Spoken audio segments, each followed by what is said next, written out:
Wage war against your own thoughts, or simply make peace with them? This is quite a cutesy question, I can say, and well, a lot of people might actually be still wondering and pondering on this topic, because many people nowadays, well, most of us are, well, all of us are programmed since birth to constantly be on the attack. The whole world seems to be against you and such. Well, this results from countless generations of people who lived in miserable conditions, especially in Europe, where Christianity has done the greatest murders against humanity by keeping people 1,000 years under, mental lockdown, psychological lockdown, preventing any idea that would improve humanity, and making sure everyone lives in utter misery and self-ignorance. Well, ignorance in general, because ignorance is two-sided. It is, if you can't care, or if you don't care how much you can get hurt, obviously you won't care how much others get hurt. So the point is what we call the mind. Well, the mind sounds quite interesting in a way, because if we are to think a bit, we speak about metaphysical ideas. We give them names as if they are some kind of, geographical position. Like people say heaven and hell, but they don't know where those things are. They just point upwards and downwards respectively, thinking that, the molten core of the planet is hell, just because it's also extremely hot, and the skies would be heaven because, well, they look blue, and blue represents purity. But people have gone to space, and well, guess what? There is no heaven in there.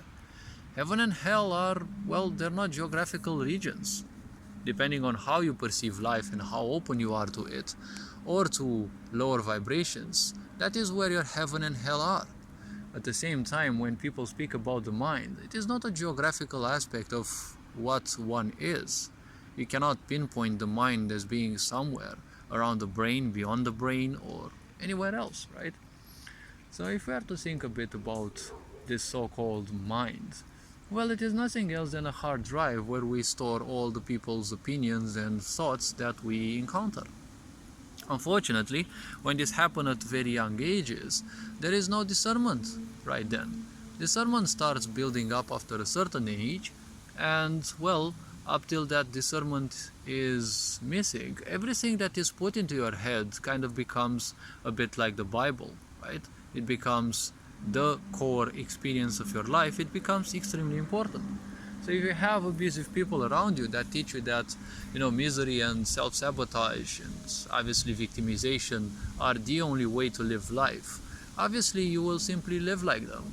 And well, while there is a choice to simply remove yourself from that, the problem is starting to do something from young age is dangerous, but at the same time good. If it is beneficial, it creates good habits. Now, habits aren't necessarily good because it means something repetitive, and all habits are unconscious, but it is much better in a way to have positive habits, or habits that actually uplift you, instead of having self-destructive behaviors. Because once someone does something too long, it becomes more or less something they get used to, and if they get used to, it becomes a sort of comfort zone.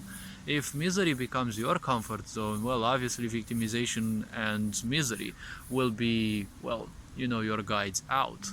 And well, someone needs to go through quite a lot of tension, quite a lot of pain to break out of that cycle of so-called comfort.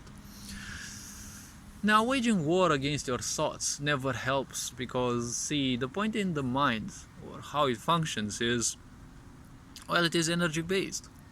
The moment you wage war against a thought, what it means is you're focusing your whole attention on it. The mind only creates based on what you focus on, but don't get into the woke agendas of, the flow of distraction, as I call it, because the law of attraction says what you focus on will grow and you will manifest it in your life. Well, not entirely, and it's somewhat still far from there, because think in your life, how many times have you wanted something bad to happen to you? How many times have you wanted to die? How many times have you wanted someone else to go through something bad?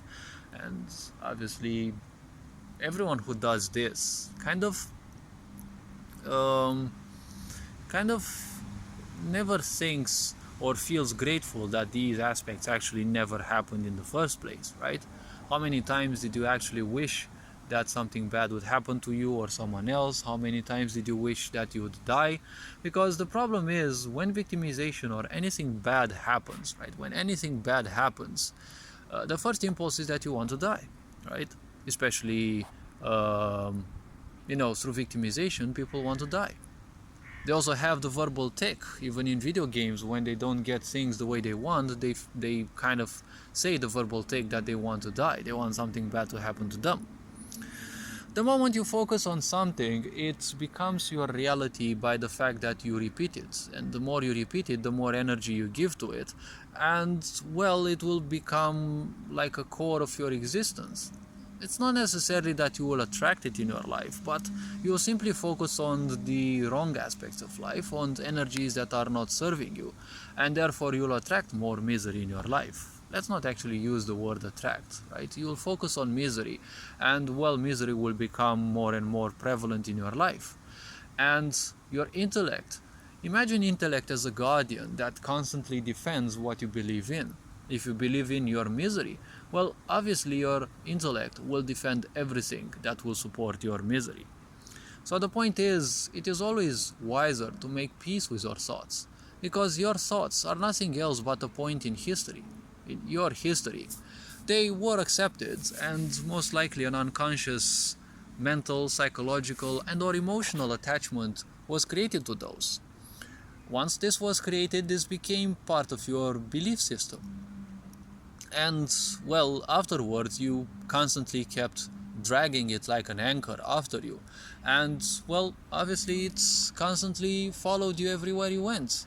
And, well, these thoughts don't feed on your energy, right? They're not vampires, they're not conscious beings or even unconscious beings who simply leech on your energy. The very simple point is, you have unconsciously created a siphon, let's say, or a process that siphons your energy into those thoughts. Now, even if you stop siphoning energy into those thoughts will simply not go away.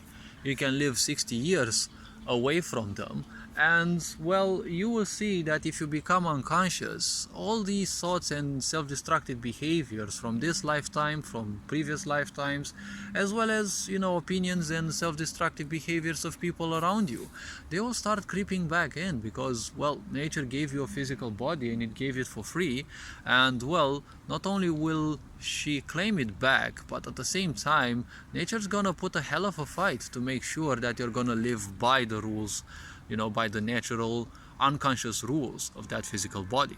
Nature is not going to allow you to simply transcend its limitations that easily. Because what would be the purpose of life if you just come in and you transcend life in a single existence and, well, that's kind of it, game over, right? So the very simple point is, investing into better thoughts is always a good thing. Now, imagination is the result of your thoughts and your opinions, your emotions, and everything that one has accumulated from other people. Opinions, ideas, behaviors that were replicated and, well, accepted as they were, because of unconsciousness or because of a very young age where discernment wasn't necessarily existing, right? So your imagination is like a movie. It constantly repeats because, well, it repeats what you have acquired, because the mind creates based on what you have put into it. So your imagination is very good to take into account, because it creates movies of what you have been accepting and living by. It is a free movie. So investing into better thoughts will ultimately yield better movies, where you're no longer expecting the worst, but you start slowly and surely accepting that better outcomes can be possible. So hopefully this video was a bit introspective and raised a bit of awareness. Take care, enjoy life, and well, this being said, I look forward to seeing you in the next video, and well, have an awesome day. Very enjoyable signing out.